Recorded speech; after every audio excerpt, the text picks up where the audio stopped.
Another very interesting aspect to what's been happening here. Remember, just days ago, the Modi government had banned 59 Chinese apps amidst all this tension, citing a national security threat. Well, now the Indian Army has gone beyond those 59 apps and ordered all Army personnel to immediately stop using 89 apps, including the 59 that had been banned by the Indian government. The Army has therefore also banned Facebook, Instagram, Reddit, Truecaller, Tumblr, Tinder and other apps. Issuing an order which we have access to, the Army has asked personnel to delete hugely popular apps like Facebook, like Truecaller, even massively popular mobile games like PUBG have to be deleted from the phones of soldiers and officers with immediate effect. They have to comply by the 15th of July.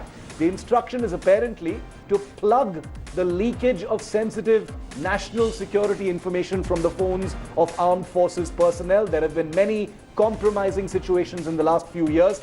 Interestingly, this list of apps banned by the Indian Army includes 15 dating apps like Tinder and Hinge and 14 messaging apps including WeChat.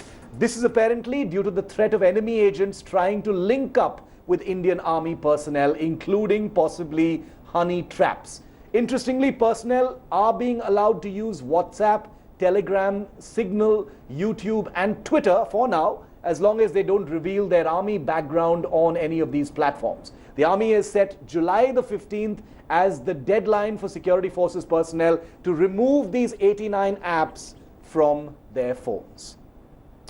Okay, Gaurav, coming back to you now. 59 apps banned by the government of India. The Army has taken those 59, added 30 more, made it 89 apps and says, no, this is not an advisory, it's not a request, it's an order that's come from the Army headquarters saying no officer, no soldier is allowed to have any of these apps, and it includes things like Facebook and Instagram as well, Gaurav.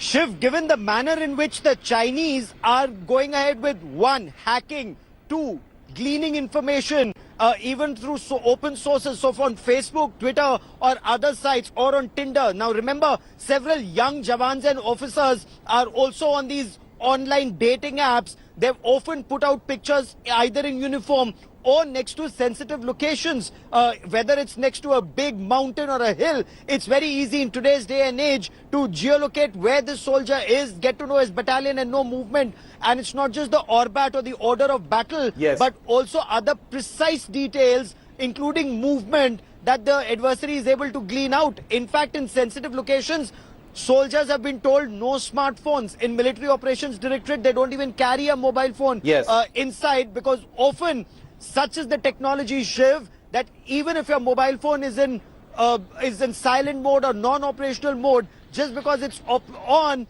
the adversary can listen in on conversations. So very, very major, massive restrictions on use of apps, also on mobile phones and smartphones, and a strict instruction, no Chinese phones is what government sources tell India today. Abhishek, the Army is huge. The Army has over 1 million personnel, and this is an instruction that's come in from the Army headquarters. It's not an advisory.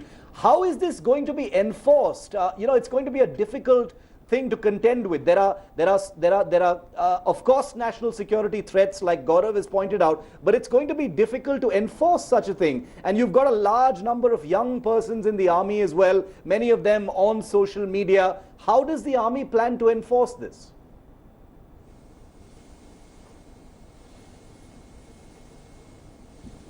Shiv, the implementation of this obviously is not going to be easy because, everybody has a smartphone these days. But one needs to understand the context for why this decision has been taken. There has been a flurry of intelligence about the Chinese and even the Pakistanis hacking into phones and, also luring young Jawans, at times even officers, under various pretexts to get information, whatever information is possible.